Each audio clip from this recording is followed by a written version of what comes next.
Avez-vous déjà passé une journée entière au bord de l'eau à chuchoter, persuadé que le moindre mot prononcé à voix haute allait vider la rivière de tous ses poissons? Et si je vous disais que ce silence religieux que l'on nous impose depuis que nous avons tenu notre première canne est en réalité une gigantesque arnaque? Oui, vous avez bien entendu. Aujourd'hui, nous allons nous attaquer à un monument sacré. Nous allons parler du mythe du silence absolu à la pêche. Je vous promets une découverte qui va totalement changer votre façon d'aborder vos prochaines sorties. Vous allez enfin comprendre pourquoi, parfois, malgré un silence de mort, vous ne prenez rien, alors que le voisin d'en face, qui écoute la radio et discute avec ses amis, enchaîne les touches. Préparez-vous, car la vérité sur ce qui effraie vraiment les poissons risque de vous surprendre, et surtout de vous libérer d'une contrainte inutile. D'ailleurs, dites-moi en commentaire dès maintenant, avez-vous déjà engueulé un ami parce qu'il parlait trop fort près de vos cannes? Cette croyance est profondément ancrée dans notre ADN de pêcheur. Depuis des dizaines d'années, la règle numéro 1 que les anciens nous transmettent, c'est la discrétion absolue. On nous a appris que l'eau est un milieu sensible, que les poissons sont des créatures mystiques capables d'entendre une conversation à 100 mètres de distance. Cette idée est devenue une loi incontestable. Pourquoi? Parce que la pêche demande de la concentration et que, historiquement, le silence humain était associé au respect de la nature. On s'est donc mis à confondre la tranquillité de l'esprit du pêcheur avec les véritables besoins biologiques du poisson. Résultat, des milliers de passionnés se gâchent des moments de convivialité, n'osent plus échanger un mot et reproduisent les mêmes erreurs sans se poser de questions, persuadés que leur bredouille est due à une toux mal placée ou à un rire un peu trop franc au lever du soleil. Imaginez la scène parfaite d'un matin de printemps au bord d'un étang. La brume s'étire doucement à la surface de l'eau. L'air est frais et tout semble figé. Vous marchez prudemment sur la berge et là, une petite brindille craque sous votre chaussure. Immédiatement, le vieux pêcheur installé à 20 mètres se retourne, vous lance un regard noir et vous fait un signe brutal pour vous dire de vous taire. Ce scénario, tout pêcheur l'a vécu au moins une fois dans sa vie. C'est le fameux mythe du grand-père, cette idée transmise de génération en génération qui voudrait que le moindre bruit aérien crée une onde de choc sous-marine, capable de terroriser tous les brochets et toutes les carpes du secteur. On nous a conditionnés à croire que l'air et l'eau partagent les ondes sonores avec une facilité déconcertante. Pourtant, cette culpabilité que l'on ressent quand on laisse échapper un mot un peu trop fort est totalement infondée. Nous sommes les victimes d'une légende urbaine qui a survécu parce que personne n'a osé remettre en question la parole des anciens. Mais aujourd'hui, les connaissances ont évolué. Pour comprendre l'arnaque, il faut d'abord se pencher sur un peu de physique très simple, sans grands mots compliqués. Comment le son voyage-t-il vraiment? Le son, c'est une vibration qui se déplace dans un milieu. Dans l'air, notre voix se propage facilement, mais quand elle rencontre la surface de l'eau, c'est une autre histoire. L'eau est un élément environ 800 fois plus dense que l'air. Que se passe-t-il quand une onde sonore aérienne frappe cette surface dense? Elle rebondit. Presque 99% du son de votre voix ricoche sur la surface de l'eau et retourne dans les airs. C'est un mur acoustique naturel. Quand vous parlez normalement à votre collègue de pêche pour commenter le lever du soleil, sous la surface, les poissons n'entendent strictement rien, ou au pire, un murmure tellement faible qu'il est noyé dans le bruit ambiant. Pensez à un homme au bord d'une piscine qui crie vers quelqu'un sous l'eau. Celui qui est immergé n'entend qu'un son sourd et lointain, totalement incompréhensible. Pour les poissons, c'est exactement la même chose. Faisons la distinction vitale entre les bruits aériens et les vibrations transmises par le sol. C'est là que réside la plus grande confusion de l'histoire de la pêche. Si votre voix rebondit sur l'eau, Les pas lourds sur la berge, eux, sont de véritables tremblements de terre. Reprenons notre scène du matin. Vous parlez avec votre ami à voix haute, tout va bien. Mais si vous laissez tomber une grosse boîte à leurre en plastique dur sur le fond de votre barque, ou si vous sautez lourdement sur la berge creuse, la vibration se transmet directement au sol, puis à l'eau, de manière fulgurante. Le son voyage 5 fois plus vite dans l'eau que dans l'air. Les poissons possèdent un organe spécial, la ligne latérale, conçue spécifiquement pour capter ces variations de pression et ces vibrations physiques. Donc, vous pouvez discuter joyeusement de la météo. Mais si vous avez le pas lourd d'un éléphant en marchant vers votre poste, c'est là, et seulement là, que vous allez déclencher un signal d'alarme dans la tête de chaque poisson à moins de 50 mètres. Parlons maintenant de la fausse discrétion, cette hypocrisie magnifique que l'on observe tous les week-ends au bord des rivières. Vous connaissez sûrement ce pêcheur qui exige le silence absolu. Il ne dit pas un mot, il demande à tout le monde de chuchoter. Mais regardez-le bien. Il est habillé avec un t-shirt jaune fluo, il se tient debout sur une berge dégagée en plein soleil, balançant son ombre immense sur la zone de pêche. Puis, il effectue un lancer maladroit, et son montage massif s'écrase à la surface avec un énorme fracas. C'est le paradoxe total. Il a cru que son silence vocal allait le rendre invisible, alors qu'il a négligé absolument tous les vrais signaux d'alerte. Le mouvement brusque, la silhouette découpée sur le ciel, et l'impact violent d'un plomb lourd sont 1000 fois plus effrayants pour un poisson méfiant que le son d'une conversation normale. L'arnaque du silence, c'est de faire croire aux débutants que ne pas parler suffit à être discret, en oubliant totalement la notion de camouflage visuel et de délicatesse dans l'approche. Prenons l'exemple flagrant des pêcheurs au leurre qui parcouraient les berges de manière active. Ces passionnés marchent des kilomètres, lancent, ramènent, se déplacent sans cesse. Souvent, ils n'hésitent pas à parler avec leur binôme, à commenter chaque animation, à rire fort après un lancer raté. Sont-ils pour autant condamnés à la bredouille? Absolument pas. Au contraire, ils capturent souvent un nombre impressionnant de carnassiers. Si la voix humaine était vraiment le fléau absolu décrit par les puristes du silence, aucun pêcheur itinérant ne prendrait le moindre poisson. Le brochet embusqué sous les nénuphars se fiche royalement que vous racontiez votre journée de travail à votre collègue. Ce qui l'intéresse, c'est l'éclair métallique de la cuillère ou les vibrations séduisantes du leurre souple qui passe à sa portée. Ce simple constat empirique, que n'importe qui peut observer au bord de l'eau, devrait suffire à démonter cette règle obsolète du silence religieux. Il y a un autre point qui rend cette obsession du silence complètement ridicule, l'utilisation du bruit comme arme de pêche. Avez-vous déjà regardé de près la composition de vos boîtes à pêche modernes? Elles sont remplies de leurres qui contiennent de petites billes bruyantes, conçues expressément pour faire un maximum de tintamarre sous la surface. On achète des poppers qui claquent à l'eau avec une violence inouïe. On utilise des montages qui cliquettent et qui vibrent.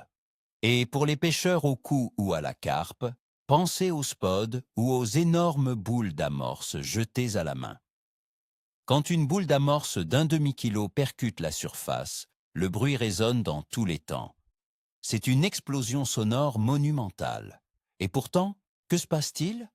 Au lieu de fuir, les poissons sont attirés par ce fracas. Ils associent ce bruit fort à une distribution de nourriture. Alors, comment peut-on justifier de chuchoter après avoir littéralement bombardé la surface de l'eau avec un bruit équivalent à celui d'une chute de pierre? Allons plus loin en observant l'environnement naturel des poissons. Nous aimons imaginer les rivières et les lacs comme des sanctuaires paisibles. Mais la réalité sous-marine est tout autre. Le monde d'en bas est un endroit incroyablement bruyant. L'eau s'écrase contre les rochers. Les courants créent des turbulences. Les écrevisses cliquettent sur les cailloux. Les autres poissons fouillent la vase et les cascades produisent un bourdonnement continu. L'ouïe du poisson a évolué pour faire le tri dans ce chaos sonore. Un son constant ou régulier est rapidement ignoré par le cerveau du poisson, qui l'assimile à un bruit de fond naturel. Si vous discutez tranquillement au bord de l'eau de façon continue, le son éventuel qui parviendrait à traverser la surface deviendrait en quelques minutes un simple bruit de fond. Ce qui effraie la faune sauvage, ce n'est pas le bruit en soi, c'est le contraste brusque et l'inconnu. Un craquement sec après des heures de silence total sera beaucoup plus alarmant qu'une conversation fluide. Avez-vous déjà pêché près d'une écluse, d'un port ou d'un pont en ville? C'est l'un des meilleurs contre-exemples pour briser cette arnaque. Dans ces zones urbaines ou industrialisées, le vacarme est permanent. Les voitures passent à vive allure sur les ponts. Les sirènes hurlent. Les passants parlent fort. Les moteurs des péniches font trembler l'eau à une fréquence folle. Et pourtant, c'est précisément dans ces zones de grand tumulte que se cachent souvent les plus gros spécimens. Cendres, silures et grosses carpes y prospèrent sans aucun problème. Ils se sont totalement habitués à cette agitation humaine. Ils ont compris que le bruit des moteurs ou les voix des piétons n'était pas synonyme de danger de mort. Si un cendre est capable de chasser sereinement sous un pont d'autoroute où le bruit dépasse les 80 décibels, pensez-vous vraiment que votre petite conversation sur le choix de votre prochain moulinet va le faire fuir lors de votre session en pleine campagne? C'est absurde. Abordons le cas particulier des moteurs thermiques sur les bateaux. On entend souvent les pêcheurs crier au scandale quand une barque à moteur passe un peu trop près de leur cou. Évidemment, c'est désagréable pour la tranquillité du pêcheur. Mais du point de vue du poisson, c'est très différent. De nombreuses expériences et témoignages de guides de pêche démontrent que le passage régulier de bateaux crée un mouvement d'eau qui soulève les sédiments, met au jour de petits invertébrés et déclenche parfois une véritable frénésie alimentaire chez les poissons blancs, suivie de près par les prédateurs. Le vacarme assourdissant d'une hélice qui brasse l'eau est pourtant infiniment plus fort que n'importe quelle voix humaine. Pourtant, il n'est pas rare d'enregistrer une touche foudroyante quelques secondes seulement après le passage d'une embarcation bruyante. Le poisson réagit aux opportunités alimentaires bien plus qu'il ne se soucie d'un environnement parfaitement silencieux. Puisque nous parlons de bateau, parlons du comportement à bord. Dans une petite barque en aluminium ou en fibre de verre, la moindre action maladroite est amplifiée. Laissez tomber une pince métallique au fond du bateau et vous venez d'envoyer un signal de danger d'une clarté absolue à travers toute la colonne d'eau. La coque du bateau agit comme une caisse de résonance parfaite, en contact direct avec l'élément liquide. Dans ce contexte, être discret prend tout son sens. Mais attention, cela ne veut pas dire qu'il faut arrêter de respirer ou de se parler. Cela signifie simplement qu'il faut être méticuleux dans ses gestes. Posez votre pince doucement, évitez de taper le talon de votre canne contre le bord, marchez avec souplesse sur le plancher. C'est la gestion intelligente des vibrations mécaniques qui fera de vous un pêcheur redoutable, et non pas une stupide règle de silence vocal qui rend l'atmosphère de la journée lourde et ennuyeuse pour tout le monde à bord. Il y a aussi un aspect psychologique fascinant derrière cette obligation de silence. Pourquoi tenons-nous tant à l'imposer? Souvent, le silence absolu est une forme d'excuse préventive. La pêche est une activité incertaine, rythmée par la chance, les conditions météorologiques et l'humeur des poissons. Quand ça ne mord pas, le pêcheur a besoin de trouver un coupable. Et quoi de plus facile que de blâmer le manque de silence? Si le collègue a trop parlé, s'il a ri, ou si un enfant a joué à quelques mètres de là, la justification de l'échec est toute trouvée. Maintenir le dogme du silence permet de rejeter la faute sur les autres, plutôt que de remettre en question le choix du poste de pêche, la profondeur du montage ou la couleur de l'appât. C'est une protection d'ego merveilleusement efficace. S'avouer que les poissons ne veulent tout simplement pas manger aujourd'hui est parfois trop frustrant, alors on préfère invoquer la malédiction du bruit. Revenons à une scène classique de pêche en carpodrome ou en étang très fréquenté. Vous arrivez le matin et vous constatez que les poissons sautent et marsouinent partout. L'activité est à son comble. Puis, vers 10 heures, une dizaine de pêcheurs s'installent. Ils montent collettantes, plantent les piquets avec des maillets, claquent les portières des voitures. Soudain, l'activité de surface disparaît totalement. Les partisans du silence absolu vous diront « Vous voyez, le bruit les a fait fuir ». Mais si l'on regarde sous la surface grâce aux caméras subaquatiques modernes, on s'aperçoit que les poissons n'ont pas fui le lac. Ils sont simplement descendus d'1 mètre dans la colonne d'eau ou se sont plaqués au fond. Ils sont toujours là, sur l'amorce. Ce qui a modifié leur comportement, ce n'est pas le murmure des voix. Ce sont les puissantes ondes de choc des portes de voitures et des marteaux frappant le sol. Si ces pêcheurs avaient à simplement monter leur campement avec des gestes doux tout en discutant fort, les poissons n'auraient probablement rien changé à leurs habitudes. Il est temps de parler d'une anecdote que beaucoup de pêcheurs solitaires connaissent bien. L'expérience de la radio au bord de l'eau. Combien de vieux briscards s'installent pour pêcher au vif ou à la calée, posent une petite radio portable à côté d'eux et écoutent les matchs de football ou les informations toute la journée. Et pourtant, ils remplissent leur bourriche. La musique sort de l'enceinte, navigue dans les airs, frappe la surface de l'eau et s'évapore. Le brochet qui rôde le long de la cassure, à 3 mètres de profondeur, vit dans son monde. Il est focalisé sur le banc de petits poissons blancs. Tant que la radio ne tombe pas à l'eau ou qu'elle n'est pas posée sur une planche qui vibre directement en contact avec la rivière, elle n'a aucune incidence. Interdire à un pêcheur de mettre de la musique douce ou de converser, c'est lui retirer un plaisir simple sous un prétexte fallacieux. La pêche doit rester un moment de détente, pas un monastère de la discipline stricte. Prenons le cas de la pêche à la mouche, qui est souvent considérée comme le summum de l'élégance et de la discrétion. Le pêcheur à la mouche avance lentement dans la rivière, scrutant le moindre gobage. Il sait que la truite sauvage est l'un des poissons les plus méfiants et les plus peureux qui soient. Pourtant, s'il est avec un guide, il communique en permanence. Le guide lui indique où lancer à voix haute. La truite fuit-elle au son de la voix? Jamais. En revanche, si le moucheur lève le bras trop brusquement, si l'ombre de sa canne balaie la surface de l'eau, ou s'il pose le pied trop lourdement sur un gros rocher au fond du lit de la rivière, la truite disparaîtra en un éclair.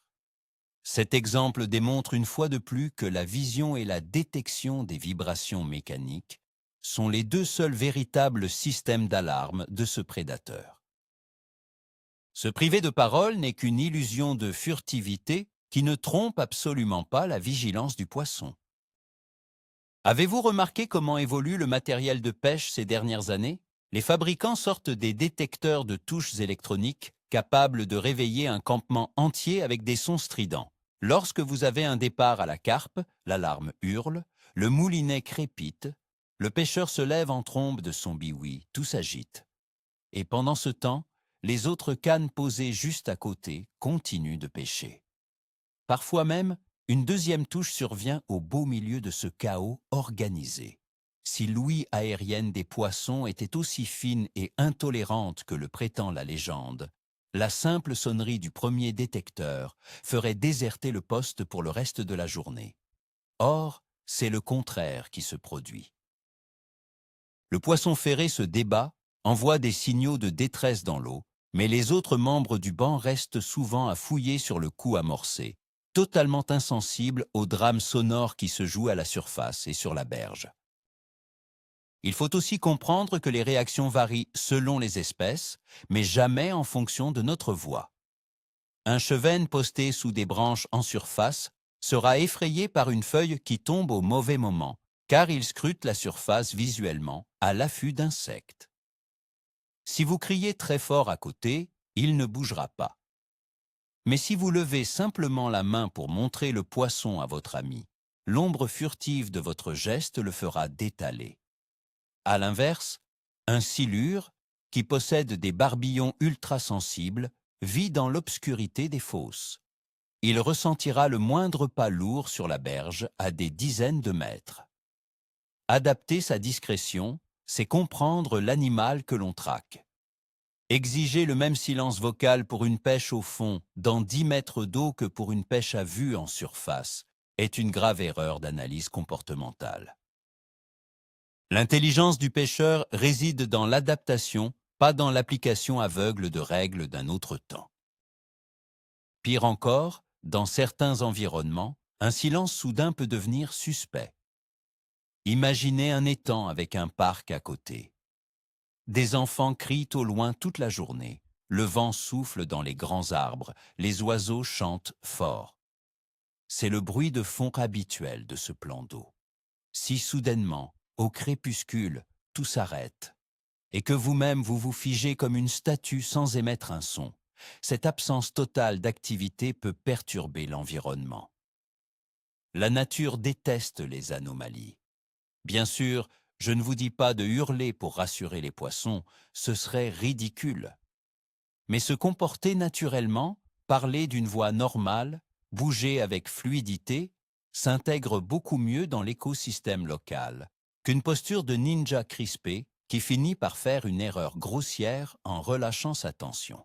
La fluidité et le relâchement sont vos meilleurs alliés. Un pêcheur détendu qui parle doucement fait infiniment moins d'erreurs techniques qu'un pêcheur stressé par son propre silence. J'aimerais vous raconter l'histoire véridique du pêcheur bavard. Dans un club de pêche reconnu, il y avait un membre qui ne pouvait jamais s'arrêter de parler au téléphone. Il passait des heures avec un casque sur les oreilles à discuter de son travail, de sa maison, de tout et de rien. Il marchait de long en large sur le ponton. Les vieux membres du club le regardaient avec un mépris évident, certains prédisant qu'il ne prendrait jamais rien et qu'il pourrissait la zone. À la fin de l'année, lors du bilan des captures, ce fameux pêcheur au téléphone détenait les records pour les carnassiers. Comment était-ce possible? C'est simple. Pendant qu'il parlait au téléphone, il pêchait relâché, il laissait ses leurres pêcher plus lentement, il ne faisait pas de mouvements saccadés dus à la concentration extrême, et surtout, il marchait en basket souple sur les pontons de bois sans faire claquer ses talons. Sa décontraction a battu à plate couture l'austérité silencieuse et rigide des anciens du club. Abordons un dernier détail matériel crucial. Les vêtements que nous portons font du bruit. Une veste imperméable en toile dure qui frotte lors d'un lancer fait un bruit de froissement très sec. Les cuissardes qui se touchent en marchant font floc-floc. Les sacs à dos équipés de fermetures en métal cliquettent à chaque pas. Tout cet équipement crée un environnement sonore permanent autour du pêcheur. Vous pensez vraiment que ce petit orchestre portatif est moins perturbant que le son de vos cordes vocales? En réalité, ces bruits de frottement dans l'air sont soumis exactement à la même loi de la physique que votre voix. Ils rebondissent sur la pellicule d'eau. Les fabricants vendent parfois des tenues silencieuses pour les chasseurs, mais pour les pêcheurs, c'est purement commercial. La seule chose qui compte vraiment, c'est de ne pas trébucher sur une racine et de ne pas s'étaler de tout son long sur la berge trempée. Gardez votre énergie pour marcher doucement, au lieu de retenir votre respiration. En fin de compte, quelle est la vraie discrétion qu'il faut adopter pour réussir au bord de l'eau? C'est un mélange de bon sens visuel et de douceur mécanique. Habillez-vous avec des couleurs neutres qui se fondent dans le paysage pour éviter d'attirer l'œil des poissons de surface. Marchez lentement, utilisez le relief de la berge pour cacher votre silhouette et approchez-vous de l'eau à pas de loup pour ne pas faire trembler le sol sous vos pieds. Posez vos boîtes et vos cannes avec la délicatesse d'un orfèvre. Effectuez des lancers fluides. Contrôlez la chute de votre montage pour qu'il entre dans l'eau sans faire l'effet d'une bombe. Voilà les vraies règles d'or de la discrétion. Une fois que vous maîtrisez ces éléments, vous êtes libre.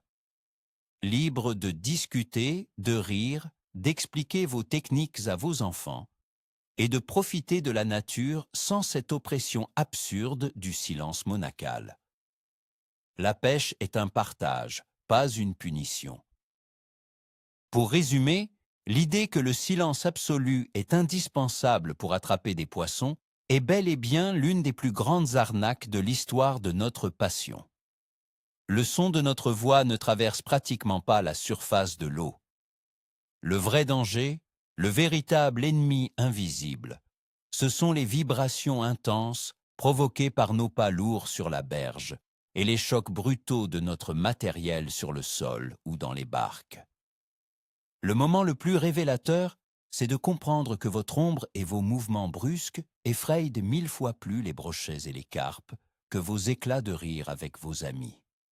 Comprendre cela change totalement la donne.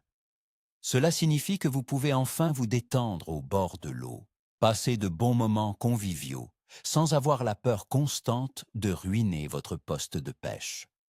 Oubliez les dogmes du grand-père, fiez-vous aux faits et concentrez-vous sur vos pas plutôt que sur votre bouche.